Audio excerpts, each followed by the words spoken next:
Welcome to the deep dive. Today, our mission isn't quite about learning a new technique. It's more fundamental. hmm It's about installing a key piece of psychological hardware, an internal compass. That's a great way to put it. We want to guide you toward becoming what we call inner directed, Yeah. living a life where your actions, your choices, they really come from your values, your integrity. Yeah, and that's so critical because honestly, far too many of us are living what, the sociologist David Reisman called the other directed life, maybe without even realizing. Other directed, meaning what? So, like, your life is kind of dictated by external cues, by what the group thinks, what people around you are doing. It's this constant and frankly exhausting search for validation from outside. Right. And when you're stuck in that other directed mode, you're just wide open to peer pressure. You make choices that aren't really you. It chips away at your integrity. Absolutely undermines it. So the sources we're drawing on today, they really build the psychological case for why we get caught in this trap. And crucially, how to start rewiring ourselves to get out of it. Exactly. We should probably start with the core dilemma, the thing that makes us so easily swayed by the crowd in the first place. Which is? This constant internal fight between consistency and comfort. Okay, consistency versus comfort. Let's unpack that. We're talking about Leon Festinger's theory here, right? Cognitive dissonance. That's the one. So for anyone not familiar, dissonance is that uncomfortable feeling, that tension you get when you hold two conflicting ideas or beliefs at the same time. Yeah, like I really value my health, but also, wow, I just ate that entire pizza. Exactly. The mind naturally wants everything to line up, to be consistent. And when it doesn't line up, when there's that clash, we feel uncomfortable, maybe anxious, maybe guilty. And we instantly try to reduce that discomfort. Yeah. We rationalize, we justify. But here's the key part for this other directed life we're talking about. What's the quickest, easiest way to soothe that internal discomfort? You look outside yourself, you outsource it. Bingo.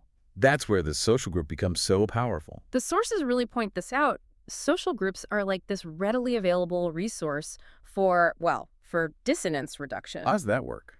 Well, think about it. If I believe something a bit shaky, something inconsistent, but my whole group, my friends, my online community, they all confirm that belief. Okay. Their agreement adds weight. Exactly. Festinger called it adding consonant cognitive elements.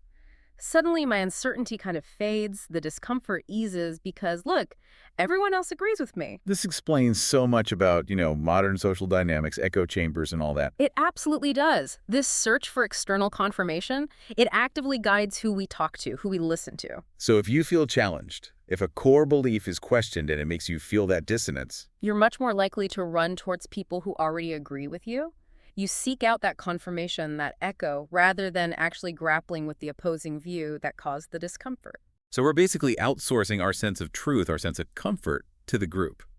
No wonder it's so easy to just conform. It's the path of least resistance, psychologically speaking. Okay, let's dig deeper then. Section 2, the other directed trap. How does this external control actually get imposed on us? Well, one key mechanism is what's called forced compliance. This is really interesting. Forced compliance. Sounds like what it is. Pretty much, it's when you publicly go along with something, you conform on the outside, but privately. You don't accept it at all. Your internal belief doesn't change. So it's just acting.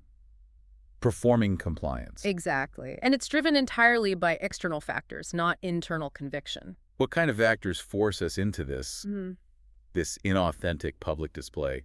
The sources mentioned two main conditions, right? Yes. The first one's pretty obvious. The threat of punishment if you don't comply. Right. Do this or else you follow the rules, show up on time, whatever it is. But inside you're thinking, this is ridiculous. Your internal disagreement stays intact, but your behavior conforms. And the second condition. This one can be even more powerful sometimes. It's the lure of an attractive incentive, a reward. The carrot instead of the stick. Precisely. And this carrot, this reward, it's so appealing, maybe it's money, status, acceptance, whatever, that it overrides your actual beliefs. So you do the thing, you say the thing publicly, even though it goes against your convictions, because the payoff seems worth it. That's the classic selling out scenario, isn't it? Driven by external reward. Okay, but wait. You said the mind hates inconsistency. So if my public actions, my forced compliance, are totally clashing with my private opinion, how does my brain handle that tension? That dissonance must be huge. It is. And the mind has ways to try and resolve it. two main psychological routes. What are they? Route one, you could try to change or take back the public action, say, actually, I don't agree, but that's often really hard, right? Consequences are already in motion, maybe. Yeah, usually feels impossible or too costly. So the path of least resistance often is purely psychological. It happens inside your head. You start to bring your private opinion in line with your public behavior. Hold on. You mean you basically convince yourself that you actually agree with the thing you were forced to do? Sort of, yeah. It feels like self-deception, but it changes the internal calculation. Remember the dissonance. I believe X, but I said or did not X. That feels bad. Right. So the easiest way to fix that feeling is often to adjust X, to start believing, not X, internally. You tell yourself, maybe that action wasn't so bad after all, or maybe my original belief was a bit off. Wow. Or if changing the belief feels too hard, you do something else. You magnify the reward or the punishment involved. How does that help?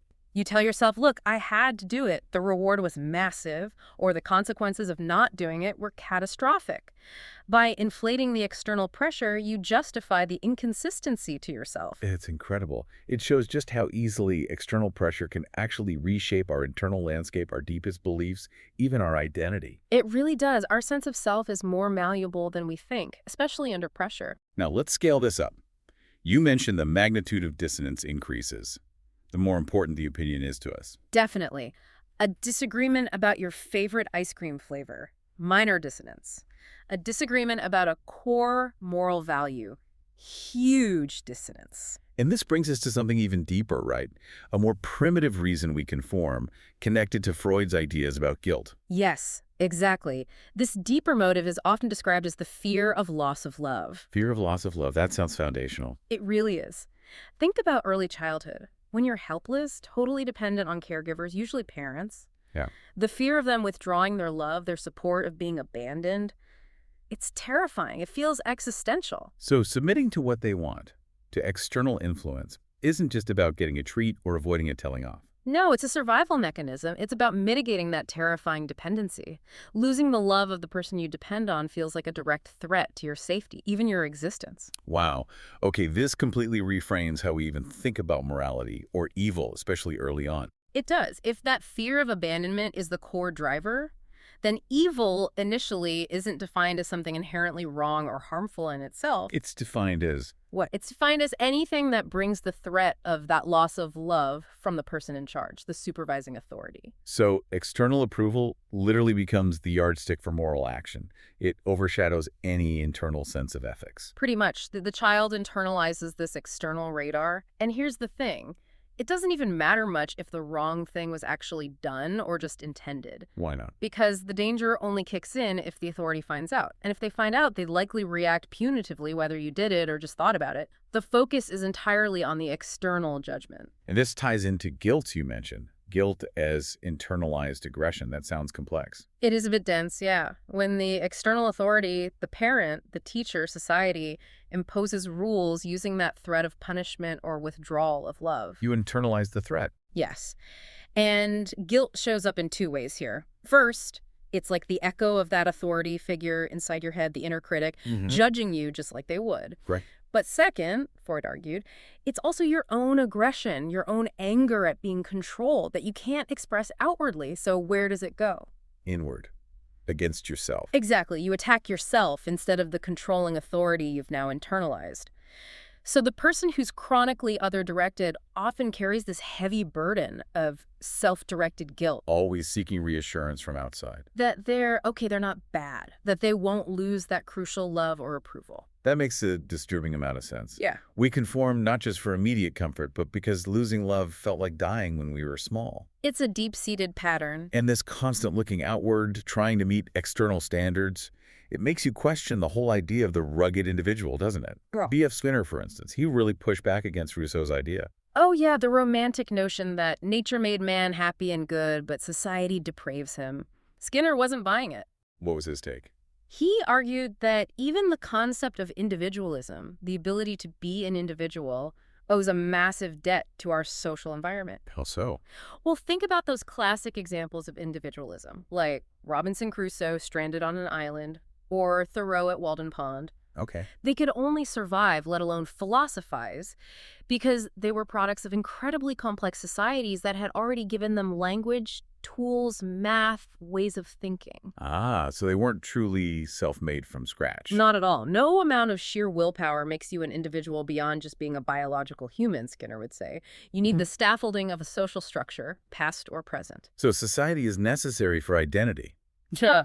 But it's that same society, that same structure that often demands we conform, right? Yeah, Especially when it gets rigid. that's the paradox. So what happens when someone tries to break free from that structure to question it? Well, that's usually when the anxiety kicks in, big time. Jordan Peterson talks a lot about this, the anxiety of the unknown. The unknown, meaning anything outside the current accepted way of doing things. Pretty much. Like, We exist within a known framework, our culture, our traditions, our rules. It gives us predictability, a sense of meaning, makes us feel safe. and stepping outside that, Now, questioning it. that exposes you to the unknown, which Mm. feels inherently threatening, chaotic. So to avoid that anxiety, You cling even harder to the known. exactly.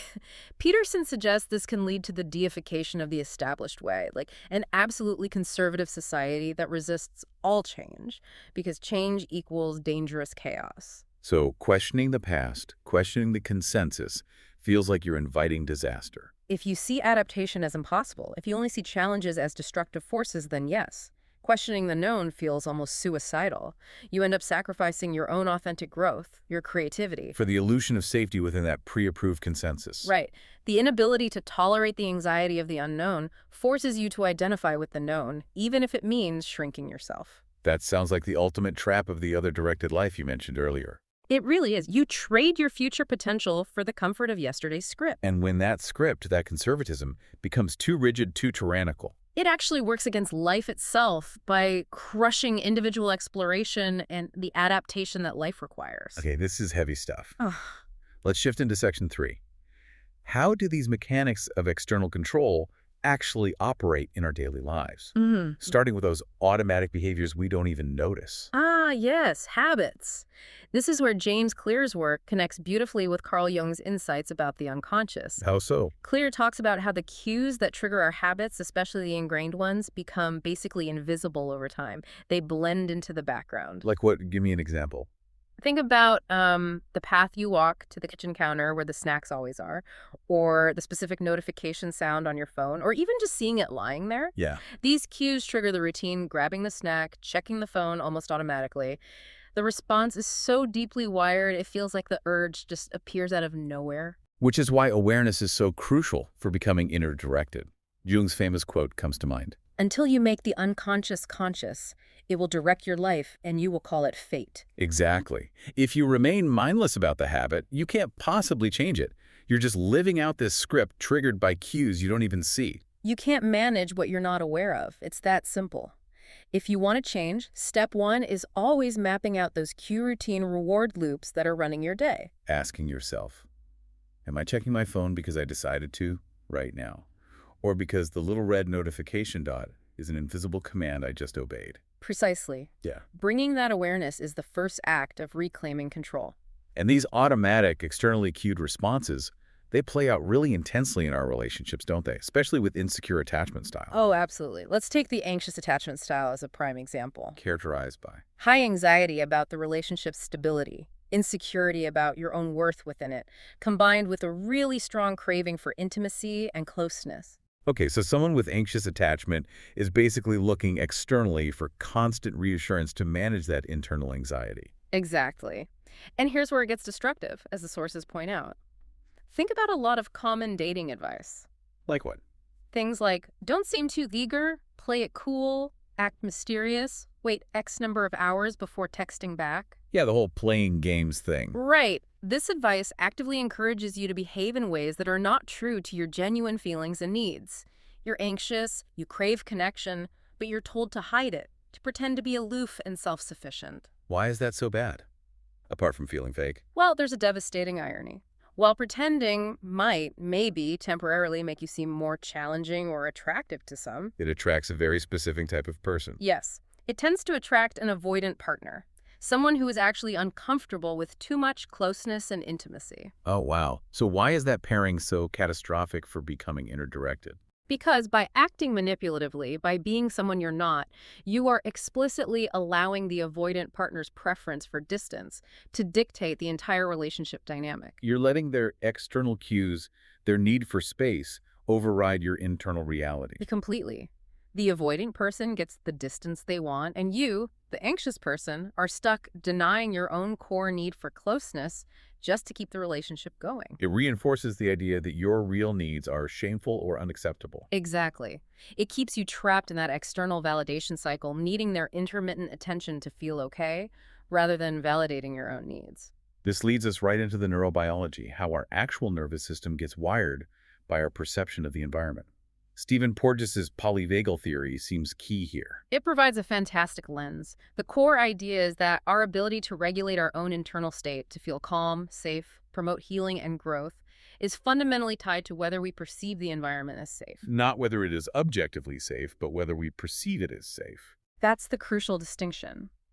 When our nervous system perceives safety, a specific part of the vagus nerve, the ventral vagal circuit, becomes active. It inhibits the fight or flight response. And we calm down. We calm down, we can connect with others, we feel grounded. It's not forced willpower, it's the system naturally shifting gears because safety is detected. Okay, so what happens if your environment is constantly perceived as unsafe? Maybe due to past trauma or current instability, or just those ambiguous social cues we talked about. Well, if your internal capacity to regulate that system is low, maybe from early experiences, maybe chronic stress, you have a lower threshold for detecting threat. You become hypervigilant. Yes, hyperreactive, constantly scanning for danger, interpreting neutral or ambiguous cues as threatening. This makes it incredibly difficult to self-soothe, to calm yourself down without some kind of external signal that the threat has passed. So your internal state, your ability to feel calm, centered like yourself, becomes completely dependent on external cues of safety or danger. Precisely. Someone walks into the room looking stressed. That external cue can instantly hijack your internal stability if your system is already sensitized. It creates this loop of dependency, doesn't it? Totally. If I can't regulate myself internally, I must rely on others or the environment to assure me I'm safe, which just reinforces the whole other-directed pattern of looking outside for stability. Okay, so the first few sections have really laid out the problem, the constraints, the conditioning, the external dependency. Let's shift gears. Section 4. How do we actually cultivate that inner compass? This is where we start finding solutions. And a really powerful starting point comes from the internal family systems model, or IFS. IFS, right. Yeah. Developed by Richard Schwartz. What's the core idea? It's quite profound, really. IFS suggests that the mind isn't a single entity, but it's naturally made up of many different parts. Think of them like subpersonalities. Okay. But crucially, IFS says there's also a core undamaged essence within everyone. This is the self with a capital S. And this self is always there, even if we don't feel it. It's always there, accessible. It's characterized by qualities like calm, curiosity, compassion, confidence, creativity, courage. The C words. And the parts, what are they? IFS gives them names, right? Yeah. It's easier to work with. Exactly. Naming them helps us relate to them instead of being blended with them. Broadly, there are three main types of parts. Go on. First, you have the managers. These are the proactive parts, trying to keep things under control, manage your image, prevent you from getting hurt or feeling vulnerable. Like the inner critic, the perfectionist, Yeah. the people pleaser. Those are classic managers. Then you have the firefighters. These are reactive. When painful feelings bubble up, firefighters rush in to extinguish the emotional fire, often with impulsive or extreme behaviors. Like what? Binge eating, compulsive shopping, angry outbursts, substance use. All potential firefighter activities. They're trying to numb the pain or distract you quickly. And the third group, the exiles. Yes, the exiles. These parts hold the original pain, the shame, the fear, the trauma, usually from childhood. They're the vulnerable parts that the managers and firefighters are desperately trying to protect and keep locked away. So the goal isn't to get rid of the parts. Not at all. The goal is to access that core self-energy. And you can do that simply by, well, asking the managers and firefighters kindly and with curiosity to just relax a little, to step back and give the self some space. And the key insight here for becoming inner-directed is about the healing process itself. Yes. The sources emphasize that it's spontaneous. Once you get a critical mass of that self-energy, enough calm, curiosity, compassion present in your internal system, Healing just starts to happen. it happens spontaneously, often quite quickly. When you start acting from that core self, or even just helping release it in others, you tap into something larger. What do you mean larger? You contribute to what Schwartz calls a field of self. It gives your actions, even small private acts of integrity or compassion, a sense of meaning that doesn't depend on external validation at all. Your worth is sourced internally from that self. That internally sourced worth. It connects directly to the next step, right? Defining an intentional identity. Absolutely. We know from tons of behavioral psychology, you tend to act in ways that are congruent with who you believe you are. The identity action loop. It's powerful. It's incredibly powerful. Yeah. If your identity is, I'm a learner, then when you hit a setback, what happens? It's just data. A listen for the next try. Right. But if your identity is, I'm a failure, that same setback becomes what? Definitive proof. See? I knew it. Exactly. So lasting change isn't just about setting goals. It's about upgrading your identity. So how do we do that intentionally? The sources suggest a practical drill. Yeah, it's simple but effective. Write down an I am the kind of person who statement for the result you want. Okay, give me an example. Let's say you want to feel more financially secure. Your statement could be, I am the kind of person who manages their money wisely. Or, I am the kind of person who respects their future self. Okay, I have a statement. Then what? Then you attach it to a tiny daily action that proves it true. A gateway habit. Tiny owl. Really tiny. For the money example, maybe it's transferring just $5 into savings every payday, or spending literally 2 minutes looking at your budget. For I am the kind of person who is patient, maybe it's taking one deep breath before answering any text. So the tiny action reinforces the identity. Every single day. It builds evidence for your brain that this new identity is real. Okay, so we're building this inner self, this intentional identity. But there's a caution here too, isn't there? About becoming too rigid, too one-sided, even in our pursuit of inner direction.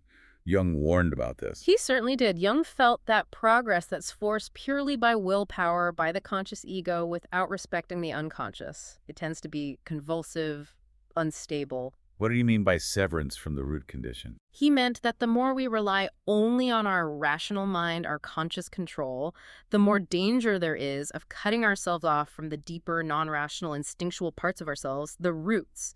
We forget the Deo Concedente. That phrase, Deo Concedente, God willing, or by grace. What does forgetting that mean practically? It means forgetting the limits of your own ego. Believing your success, your insight, your goodness is purely your own doing.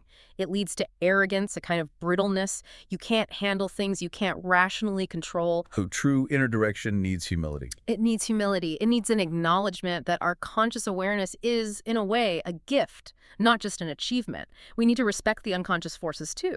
This connects back to what Alfred Adler said about maladjustment, doesn't it? Striving on the useless side. Yes, Adler saw neurosis, poor adjustment, often as clinging to rigid, dogmatic ideas, fictions he called them, as a kind of psychological crutch. Why would someone do that? Often out of insecurity. If you lack the inner confidence, the courage Adler talked about, to engage with life constructively and cooperatively, the useful side, you might resort to shadow fighting. Waiting. Meaning you define yourself by what you're against. You cling to rigid external doctrines to feel strong, often by creating an enemy or an other to oppose. It's a way to feel secure without doing the inner work. So real inner direction means letting go of those external dogmas. And finding the courage to contribute positively, to enrich others, rather than just fighting to prove yourself right or superior. It's a shift from defending a fragile ego to expressing an authentic self. Okay, let's bring this into relationships again. We've done some of this inner work. How do we apply it where things often get messy? The sources say relationships are mirrors. They absolutely are. We tend to export our inner world. If you have unhealed wounds, they'll likely show up as defensiveness or shutting down or maybe people-pleasing, all those other directed patterns we try to escape. So healthy inner-directed relating requires ownership. Massive ownership. Owning your patterns, knowing your triggers, setting boundaries that actually reflect your internal needs and values, not just what you think the other person wants. And making repairs when conflict happens. Yes, taking responsibility for your part in the conflict and actively working to repair the connection. There's a specific communication drill mentioned for conflict, right? Moving away from blame. Yes, it's incredibly powerful because it forces you back to your internal experience. It's about replacing accusatory you statements with I statements. Specifically, I notice, I feel, I need. Exactly. So instead of saying, you always interrupt me, you don't care what I think, which just makes the other person defensive. You'd say. Something like, I notice that when I'm sharing something important, I sometimes get cut off mid-sentence. When that happens, I feel unheard and frustrated. I need to be able to finish my thought.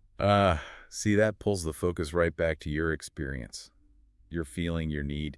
It's harder to argue with someone's feeling. Much harder. It invites empathy rather than defense. And the critical follow-up is A clear request. a clear, specific request.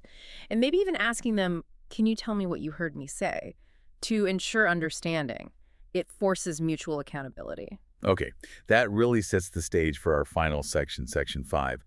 How do we maintain this hard-won inner integrity out there in the real world, especially a world that's constantly pushing external metrics on us? Yeah, this is the ongoing practice. And one of the biggest traps is that external metric of maximization. Barry Schwartz talks about this in The Paradox of Choice. The idea that more choice isn't always better. Exactly. We think more options equal more happiness, but psychologically it often backfires. Why? Because it massively increases our tendency to compare. Compare ourselves to others and compare our choice to all the rejected options. Yes, and this leads to the phenomenon of the maximizer. The person who feels they must make the absolute best possible choice. Right. And to be certain they made the best choice, what do they have to do? Uh-oh. Check out all the alternatives. Pretty much. Imagine buying a new phone if you're a maximizer. It's not enough to find a good one. You feel compelled to research every single model, read every review, compare every spec sheet. That sounds exhausting. Yeah. Paralyzing even. It is. It's a self-inflicted burden. And even if they make a great choice, they're often still anxious. Did I miss a slightly better camera? Could I have saved $20 somewhere else? And this is made worse by regret, right? Specifically anticipated regret. Oh, hugely. The maximizer tortures themselves before they even buy the thing. What if I buy this and then next week a better one comes out or it goes on sale? I'll feel terrible. So they're miserable, anticipating the regret, ensuring they feel bad regardless of the outcome. Exactly. So inner integrity here means shifting away from maximizing to satisficing. Satisficing. Choosing the option that is good enough, that meets your core needs and values, and then letting go of the chase for the mythical best. The inner-directed person asks, does this serve my purpose? Not, was this objectively the top-ranked option available? But it's not just about maximizing. Our choices are also swayed by these subtle, often irrational external cues, like anchoring.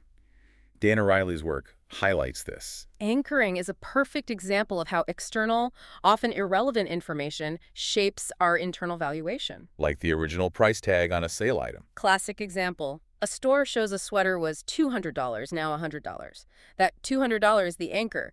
Suddenly, $100 feels like a great deal, even if the sweater isn't actually worth $100 to you. Your perception of value got anchored high. And this applies beyond shopping, right? Negotiations. Absolutely. Salary negotiations are prime territory. If an employer anchors low with their first offer, say $50K. Even if you negotiate up to $60, you might feel okay because you won't against the anchor. Right, but if they'd anchored high at $70K and you ended up at $60K, you'd feel disappointed, even though the outcome is the same. The arbitrary external number dictates your internal feeling. O'Reilly's point is that we're predictably irrational. Yes. And becoming inner-directed involves recognizing these predictable vulnerabilities in ourselves, training yourself to question your automatic responses and repeated behaviors. So it's not just about analyzing the details within the habit, like which coffee blend to buy. No, it's questioning the habit itself. Why do I automatically buy this expensive coffee every single morning? Is it truly aligned with my values and goals right now, or is it just a conditioned response to an external cue, like walking past the coffee shop? Becoming the architect of your decisions by questioning the defaults. That's a great way to phrase it. So finally, if we want to truly escape the need for external validation, the ultimate path seems to be finding purpose beyond ourselves. Yeah.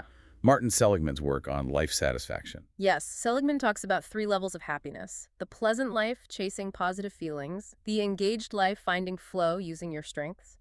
But the highest level. The meaningful life. The meaningful life. And that, he says, is achieved when you use your highest strengths and talents to belong to and serve something you believe is larger than yourself. That feels like the polar opposite of seeking personal approval from others. It is, because it's inherently not self-focused. Your motivation comes from contributing to the larger cause, not from what people think of you. And this gives you resilience, right? If your purpose is bigger than your ego. Then the inevitable criticisms or setbacks directed at you personally, they don't destabilize you in the same way.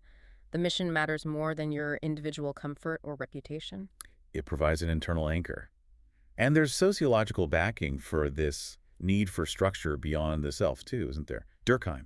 Emile Durkheim, yes.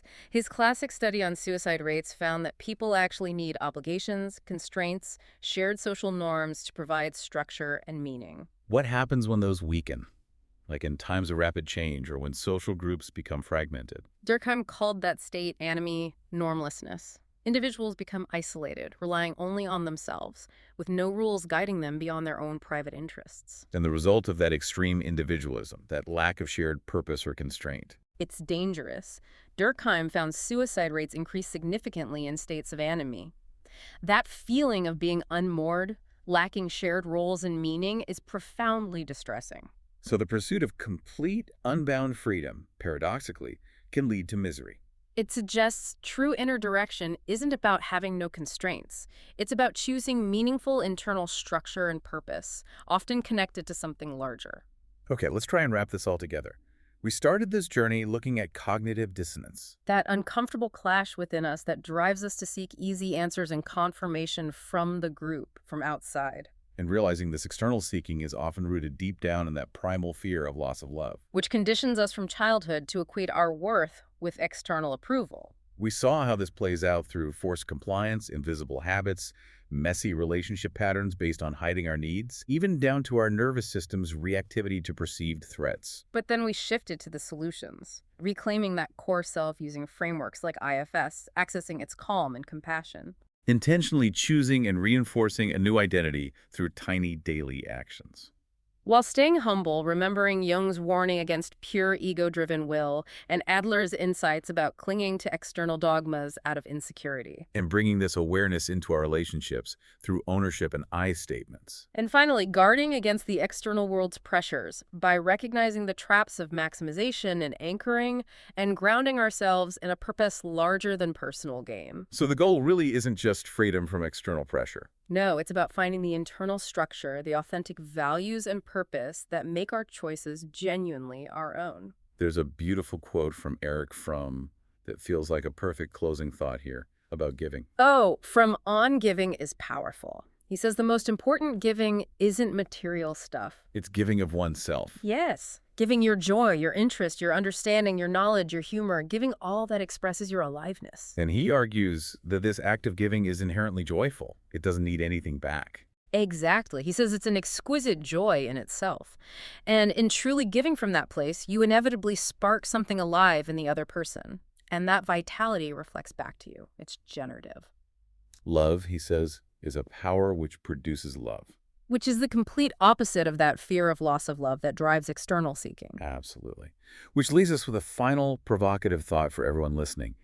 If genuine inner direction cultivates this capacity for unconditional giving, this joy in offering your authentic self, does the persistent need for external approval perhaps signal a fundamental doubt? A deficiency in the belief that your own love, your own interest, your own knowledge, your own unique aliveness is actually valuable enough to offer in the first place. Wow. So if you truly believed in the value of your internal offering, would you ever need external permission or validation to give it? Something to think about.